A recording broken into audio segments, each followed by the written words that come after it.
Everyone keeps saying buy last year's flagship, and people actually do as well. At the time of recording this video, when we checked Amazon, the most popular flagship was the Samsung Galaxy S24 Ultra. Good phone. Now it's that time of the year when one of Samsung's most successful flagships of all time, which helped propel it to the second spot in the global market share, is about to become last year's phone. Yes, I'm talking about the Samsung Galaxy S25 Ultra. So with the S26 Ultra launch around the corner, I really wanted to take a look at the S25 Ultra 300 days later. This is the first time we're making such a video, so I'm really excited about it. Alright, if you're watching me for the first time, I'm Ashar. This is Trakin English, your destination for detailed, incisive gadget reviews.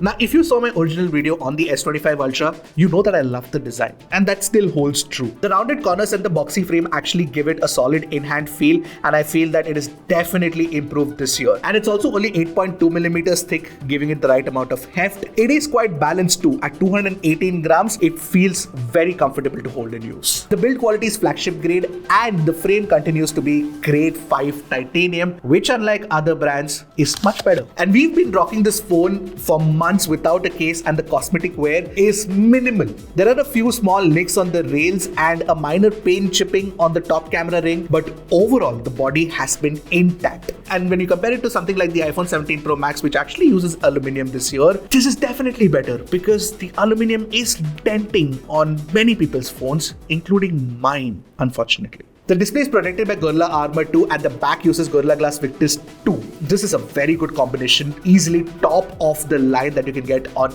any Android flagship today. And you know what? Gorilla Armor 2 has held up so well in our time of usage. There is very little scuff or scratches to show for on our display. And it goes without saying that Samsung's anti-reflective coating remains exceptional. It is the best in the industry right now. And 300 days later, the design still feels as premium as the first day when we unboxed the phone. And considering the fact many months later, now there are multiple discounts on the phone, it is such an attractive proposition for such a premium design. But it's not just the design. The display continues to be excellent. Now this is a 6.9-inch dynamic LTPO AMOLED 2X panel with 120Hz refresh rate and 480Hz PWM dimming and support for HDR10 Plus as well. For watching content, it's fantastic. So whether it's action-heavy F1 races or movies like Interstellar, I enjoyed watching it on this flat panel.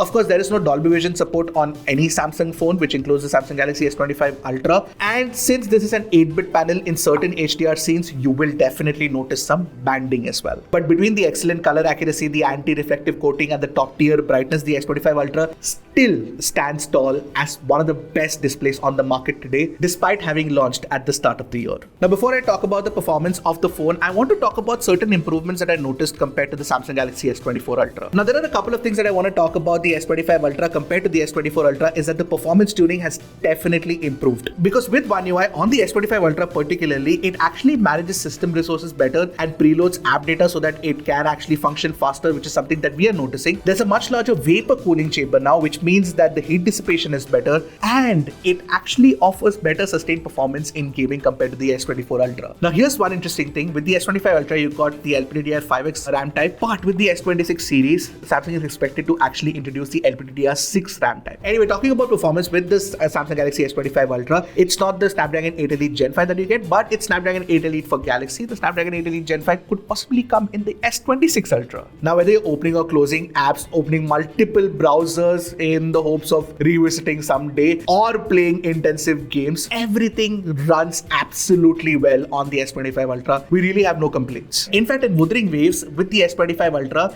we're getting 59 FPS, which is in line with what we got with the newer iPhone 17 Pro Max. So the performance still holds good even today. And the Antutu score with version 11 has gone up to 3.2 million now, which is possibly the best we've gotten for a Snapdragon 8 Elite phone. In fact, even the single core and the multi-core score is pretty good, and even the Dimensity 9500 with the Find X9 Pro is not able to beat this. Even in the Solar Bay, we got about 48 FPS, which is one of the highest that we've tested this year. Storage speeds are pretty solid too. If you look at it, it's still one of the fastest storage speeds that you can get on a phone. So in reality, despite having launched in January, because it has Snapdragon 8 Elite for Galaxy, which has a more performance throughput, the performance is still in line with what the A19 Pro can achieve with the iPhone 17 Pro Max. Now the UI on top of Android 16 is of course One UI 7 that you get, but you also have an upgrade to One UI 8 already, and more importantly you also get a bunch of AI features, and that is what sets any Samsung flagship apart, because easily the best software experience on Android flagships right now has to be One UI, and I've been saying that for a while now. By the way, when it moved from One UI 7 to One UI 8, a lot of things did change. For example, you get better file tracking, you get dynamic wallpapers that shift brightness based on the time of the day, and you get improved multitasking with more flexible split screen resizing. All of this just make everyday usage more refined. And as for the AI features of the S25 Ultra, you know that Samsung is doing better than almost every other brand out there. You can summon Gemini AI by holding the power button, and it handles multi-step cross-app actions like finding info online and emailing it. What is on my screen right now? Yeah, it looks like a handheld gaming console. What games do you usually play on it? Give me the most recent price of the Samsung Galaxy S25 Ultra in India. The Samsung Galaxy S25 Ultra in India starts at around 1,29,999 rupees for the 12GB RAM and 256GB storage model. There's browsing assist and call assist for live translation, and note assist to basically tidy or summarize your notes. And these are all features that most other brands are just trying to play catch up to Samsung now. Now, for example, if you take visual intelligence on the iPhone 17 Pro Max, it is fairly limited in its capability compared to the Gemini Live and Circle to Search. The results are only limited to visual matches on the iPhone 17 Pro Max. With the S25 Ultra, you can literally look up to anything with Circle to Search. Now, Photo Assist lets you erase or restyle images, while Portrait Studio adds fun comic or watercolor effects. You have an image playground on Apple, which is fairly limited again. And if you talk about object eraser, Samsung just, smokes Apple out of the water. The audio eraser does do a good job of cleaning up audio, but here I would say that Apple does offer a very good capability with Studio Mix as well. By the way, you also get the Now Brief home widget and Circle to Search for instant lookups, which is all neatly integrated into the S25 Ultra. But we keep forgetting about the fact that there is still the S Pen that exists, even if it's limited in capabilities now. It's still great for sketching, writing, and quick notes, and of course it remains unmatched among any stylus-equipped phones out there. There are very few anyway. Now, talking about limited capabilities, Samsung did remove the Bluetooth capabilities this year, which means that you do not get air actions anymore. But after 300 days of usage, I really didn't miss it, honestly. Alright, now talking about the Samsung Galaxy S25 Ultra's cameras after 300 days, I actually compared it to the iPhone 17 Pro Max to see where it, stands. So the Galaxy S25 Ultra's 200 megapixel main camera actually does a very good job compared to the 48 megapixel unit that you get with the iPhone 17 Pro Max. In daylight, if you look at it, Samsung images do look brighter and slightly vibrant compared to a little more true to life, restrained look that you get with the iPhone 17 Pro Max. One thing I noticed is that in HDR scenes, Samsung actually does a better job of controlling the highlights compared to the iPhone 17 Pro Max even right now. For some odd reason, Apple is not bringing good upgrades to the HDR tuning, with Smart HDR5 continuing to run on the iPhone 17 Pro Max. Samsung's low light performance has also matured with cleaner colors, deeper and more natural shadows too. Apple still does edge out in fine control and overall detail if you look at it. Now, when you look at the 50 megapixel ultra wide angle camera, it produces sharper, more contrasty results than iPhone's 48 megapixel Fusion ultra wide, and both of these also double up as excellent macro lens with fast, accurate autofocus. I would say in ultra wide both are equally matched. Portraits, on the other hand, I feel like Samsung sometimes does have an edge with better edge detection and better natural bokeh drop off, but details seem to be better on the iPhone. However, I'm seeing some inconsistency with iPhone's portraits once in a while, something that they haven't fixed just yet. But zoom is where Samsung really actually wins compared to Apple. Now, of course, you do get a longer zoom range, which means that at levels like 20x, 30x and beyond, but even at 5x, obviously Samsung beats Apple. So overall, if you look at it, if you're looking at a phone for zoom performance, I would say that the S25 Ultra is actually better than the 17 Pro Max. I would say selfie is where Apple definitely has an advantage compared to the S25 Ultra. While the S25 Ultra selfies do look good, if you look at the comparison sample side by side, Apple does have that edge with the new sensor that they've brought in, which means that you can take both vertical and horizontal crops. Video recording is one area where Samsung actually does a good job with 4K 120 FPS, HDR 10 plus footage, all of that is great. But if you look at it, Apple actually edges ahead. That's because you can shoot Dolby Vision, but more importantly, low light video recording quality